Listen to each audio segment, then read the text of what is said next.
বাংলাদেশ জামায়াতে ইসলামী চট্টগ্রাম মহানগরীর সদরঘাট থানার উদ্যোগে বাছাইকৃত কর্মী শিক্ষা শিবিরে অনুষ্ঠিত হয়েছে। শুক্রবার 19 জুন সকাল 8টায় শুরু হওয়া এই শিক্ষা শিবিরে সংগঠনের বিভিন্ন পর্যায়ের নেতাকর্মীরা অংশগ্রহণ করেন। সদরঘাট থানার সেক্রেটারি সরওয়ারজাহান সিরাজের পরিচালনায় এবং সদরঘাট থানা আমির এম এ আব্দুল গফুরের সভাপতিত্বে অনুষ্ঠিত শিক্ষা শিবিরে প্রধান আলোচক হিসেবে বক্তব্য দেন কেন্দ্রীয় সহকারী সেক্রেটারি জেনারেল ও চট্টগ্রাম জোন পরিচালক মাওলানা মোহাম্মদ শাহজাহান। তিনি মুমিন জীবনে বায়াতে জিন্দেগির গুরুত্ব শীর্ষক বিষয়ে আলোচনা করেন। এ সময় কেন্দ্রীয় কর্মপরিষদ সদস্য ও মজলিস শুরা সদস্য এবং চট্টগ্রাম মহানগরের আমির মোহাম্মদ নজরুল ইসলাম তিনি ইসলামী আন্দোলনের কর্মীদের গুণাবলী বিষয়ে বক্তব্য দেন। কেন্দ্রীয় মজলিস শুরা সদস্য ও চট্টগ্রাম মহানগরের সেক্রেটারি অধ্যক্ষ নুরুল আমিন সামাজিক কার্যক্রমের গুরুত্ব ও পদ্ধতির বিষয়ে আলোচনা করেন। এছাড়াও কেন্দ্রীয় মজলিস শুরা সদস্য ও সহকারী সেক্রেটারি ফয়সাল ইউনুস দারসুল কোরআন পেশ করেন। শিক্ষা শিবিরে ইনফাক ফি সাবিলিল্লাহর বিষয়ে বক্তব্য দেন চট্টগ্রাম মহানগরীর প্রশিক্ষণ সেক্রেটারি মাওলানা জাকির হোসেন। আসন্ন চট্টগ্রাম সিটি কর্পোরেশন নির্বাচনকে সামনে রেখে করণীয় বিষয়ে আলোচনা করেন চট্টগ্রাম মহানগরের সাবেক 37 নং ওয়ার্ড কাউন্সিলর মোহাম্মদ শফিউল আলম। অনুষ্ঠানে আরও উপস্থিত ছিলেন সদরঘাট থানার নায়েবে আমির ডাক্তার আব্দুল মতিন, প্রশিক্ষণ সম্পাদক বেলায়েত হোসেন, 28 নং ওয়ার্ড কাউন্সিলর পদপ্রার্থী কবির আহমদ, ইঞ্জিনিয়ার ইব্রাহিম, হারুনুর রশিদ দিদার, আলমগীর সরকার, ডাক্তার কফিল উদ্দিন এবং 30 নং ওয়ার্ড কাউন্সিলর পদপ্রার্থী আলহাস আবুল মুসুর সহ থানা ও ওয়ার্ড পর্যায়ের নেতাকর্মীরা। সমাপনী বক্তব্যে সদরঘাট থানা আমির এম এ আব্দুল গফুর কর্মীদের আদর্শিক, সাংগঠনিক ও সামাজিক দায়িত্ব পালনে আরও সক্রিয় ভূমিকা রাখার আহ্বান জানান। পরে অংশগ্রহণকারীদের সম্মানে মধ্যাহ্নভোজের আয়োজন করা হয়। পায়জামা পাঞ্জাবি পরে গেলে ভালো হয় নাকি লুঙ্গি আর পায়জামা পাঞ্জাবি পরে গেলে ভালো হয়? আশ্চর্য কথা। কার সাথে পরামর্শ করছেন? নিজের ডাক্তার ছেলের সাথে পরামর্শ করছেন যে আমি কিভাবে সজ্জিত হয়ে গেলে ভালো হয়, কোনটা সায়েন্টিফিক হয়। তাহলে এই সময়ে এই মানুষগুলোর চেহারার দিকে তাকালে কোরআনের সেই চিত্র ভেসে ওঠে।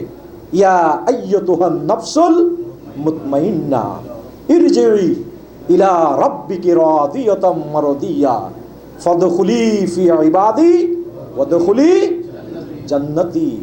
তারা যেন আল্লাহর সাথে মোলাকাত করার জন্য পাগল, দুনিয়াতে বেঁচে থাকার জন্য কিনা পাগল না। প্রশান্ত আত্মা, কোনো অস্থিরতা নেই, চেহারার মধ্যে কোনো টেনশন নেই, অথচ একটু পরেই কোথায় যাবে? ফাঁসির মঞ্চে যাবে।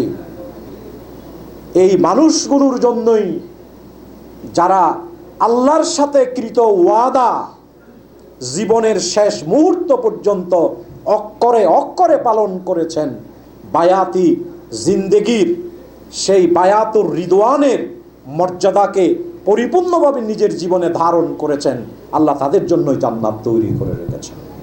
তাদের জন্যই বলা হচ্ছে ফাদখুলি ফি ইবাদি ওয়াদখুলি জান্নাতি।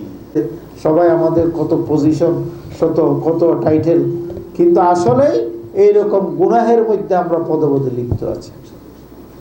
তাইলে আমলে সালেহের এই যে উনি যে অর্থ দিয়েছেন 5টা, এটার মধ্যে পারফেক্ট কথা চলে আসে না? নিজে ভালো কাজ করা, নিজেকে খারাপ কাজ থেকে বাঁচিয়ে রাখা, অন্যকে দিয়ে ভালো কাজ করানো, অন্যকে খারাপ কাজ থেকে বাঁচিয়ে রাখা এবং সামগ্রিক পরিবেশকে এমনভাবে তৈরি করা যেন ভালো কাজ করাটা সহজ হয়, খারাপ কাজ করাটা কঠিন হয়। তাহলে এই যে আবুল খায়ের যশোরীর কথা বয়ান দিলাম, এটা আমার বয়ান না, এই বয়ানটা খুব সুন্দর না? ছাত্র জীবনে শুনছিলাম, আপনাদের এখানে হঠাৎ মনে আসলো, এটা বললাম। এটার মধ্যে সকল কিছু চলে আসে। এখন থেকে যারা ইউনিট সভাপতি এবং ইউনিট সেক্রেটারি এর বাইরে মনে এখানে আসার নাই, বেশি দূর তোমরা সম্পাদক পর্যন্ত আসছেন, আপনারা নিজেরা ওয়ার্ড সভাপতির থেকে বুঝে নেবেন। যদি না বুঝেন, ওয়ার্ড সভাপতি বুঝাতে না পারলে ওয়ার্ড আমির বুঝাই দিবে।